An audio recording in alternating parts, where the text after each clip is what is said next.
Assalamualaikum warahmatullahi wabarakatuh. Selamat berjumpa dengan gue Swais. Setelah gelar perkara khusus kemarin, situasi perkembangan permasalahan ijazah Pak Jokowi semakin liar. Jadi kalau sebelum gelar perkara khusus yang dimasalahkan adalah ijazah yang beredar selama ini, ijazah Pak Jokowi itu tidak ada watermark, tidak ada emboss. Kemudian stempel merah itu di bawah foto. Tapi setelah gelar perkara khusus dan ijazah Pak Jokowi itu ditampilkan, diperlihatkan, ternyata ada watermark, ternyata ada embossnya, dan stempelnya kelihatan di atas foto. Kemudian setelah itu dipermasalahkan fotonya menurut Roy Suryo itu foto baru. Tidak mungkin kalau foto itu foto 40 tahun yang lalu. Nah, tanggal 22 kemarin sudah berubah lagi yang dimasalahkan.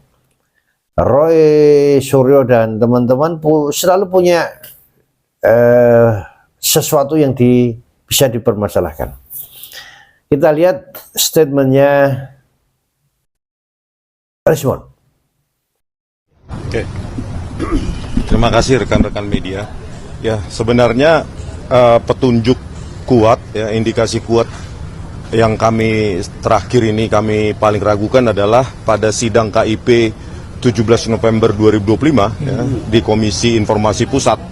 Ya, di situ salah satu termohon adalah pihak Polda Metro Jaya. Ketika ditanyakan hakim, barang bukti ijazah sarjananya disita atau tidak. Nah, di situ pihak Polda Metro Jaya ya pada 17 November 2025 menyatakan bahwa barang bukti yang kami sita adalah transkrip nilai sarjana muda untuk keperluan yudisium sarjana muda. Sementara yang kami analisis, kami kaji secara ilmiah adalah ijazah yang dikatakan sarjana penuh dari UGM. Ini kan sudah mismatch. Ya, oleh karena itu permintaan kami kepada Polda Metro Jaya ya untuk ada setidaknya 4 dokumen yang akan dilakukan uji forensik secara independen. Kita punya sejumlah lembaga yang punya kemampuan untuk itu, saya tidak perlu sebutkan ya. Yang pertama adalah ijazah sarjana penuh itu tersebut, ya, yang menjadi objek sengketa. Yang kedua adalah transkrip nilai, ya, transkrip nilai yang ditampilkan oleh Dirtipidum pada 22 Mei 2025, yaitu tanpa otoritas dekan, pembantu dekan, tanpa tanda tangan, tanpa nama, tanpa stempel, dan tulisan nilainya tulisan tangan, dan tanpa ada daftar mata kuliah pilihan. Yang ketiga adalah lembar pengesahan skripsi, pembimbing skripsi atas nama Joko Widodo, yang menurut keterangan dari Dirtipidum pada tanggal 22 Mei 2025 dilakukan uji yang tidak saintifik dan disimpulkan dengan merasakan ada cekungan dan langsung disimpulkan itu produk dari handpress atau letterpress. Sementara kami membuktikan secara ilmiah bahwa itu adalah produk dari digital world yang ada sejak 1992 justru. Terus yang keempat, jika ada, maka kami ingin dokumen sertifikat KKN dan laporan KKN juga diuji forensik.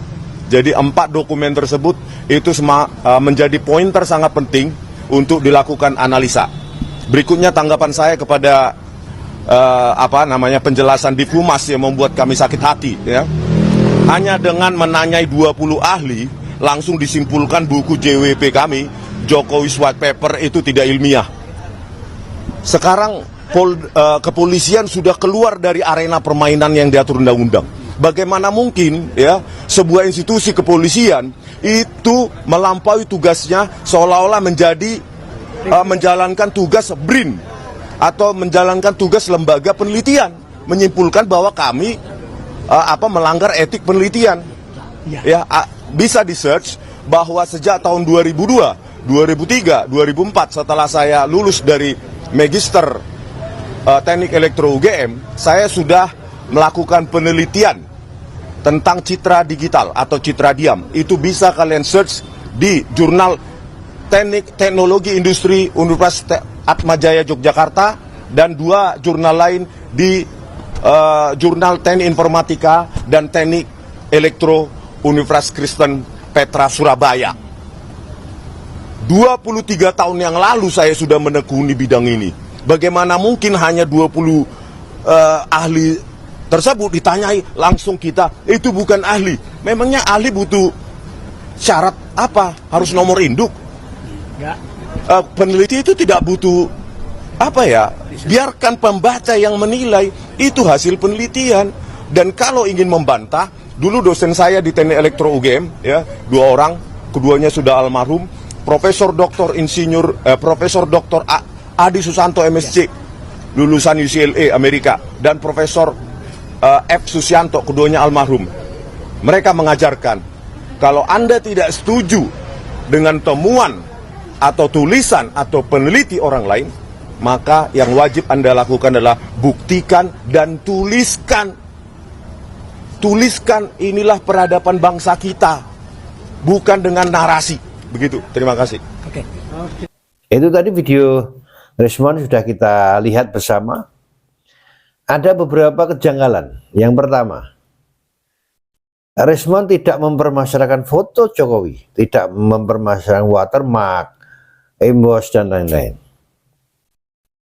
Yang dipermasalahkan justru adalah sidang KIP.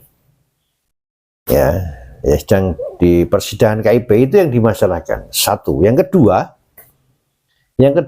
yang janggal lagi, Rismond dalam menyatakan semuanya tadi, kalimatnya datar, tidak menggebu-gebu, tidak kasar seperti biasanya. Kalau sebelum-sebelumnya kasar. Kemudian yang ketiga, di video tadi Rismond mengatakan bahwa dia lulusan UGM. Dia nggak mengatakan lulusan Universitas Jepang. Ya, padahal dulu selalu dia mengatakan lulusan Jepang. Bahkan dalam sebuah video dia pernah mengatakan kuliah di Jepang, S2 dan S3-nya di Jepang, karena S2 di UGM nggak keren. Nah, saya tadi tidak menyebutkan ijazah dari Universitas Jepang, karena sudah beberapa waktu ini dia diserang. Ijazah yang di Jepang itu indikasinya palsu. Jadi kalau video tadi hanya menyebutkan lulusan UGM, berarti ijazah yang di Jepang betul-betul palsu. Baik, itu kejanggalan-kejanggalan, beberapa 3 kejanggalan yang ada dalam video statementnya Rismond. Jadi prediksi saya, kalau tim independen yang dia tunjuk, seandainya kepolisian mengiyakan,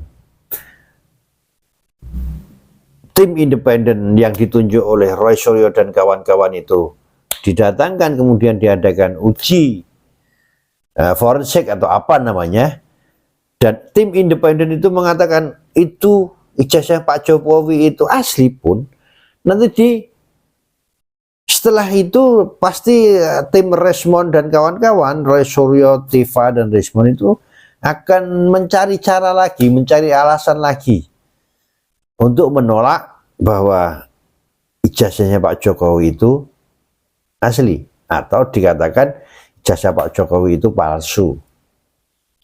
Satu, dia ingin mencari pembenaran pendapat dia.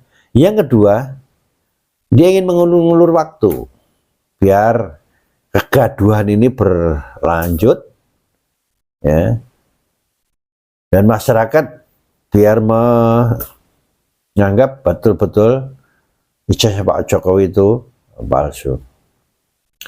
Harapan saya sekali lagi, semoga ini cepat berlalu, ada keputusan inkrah, dan semuanya harus mengakui, menghormati keputusan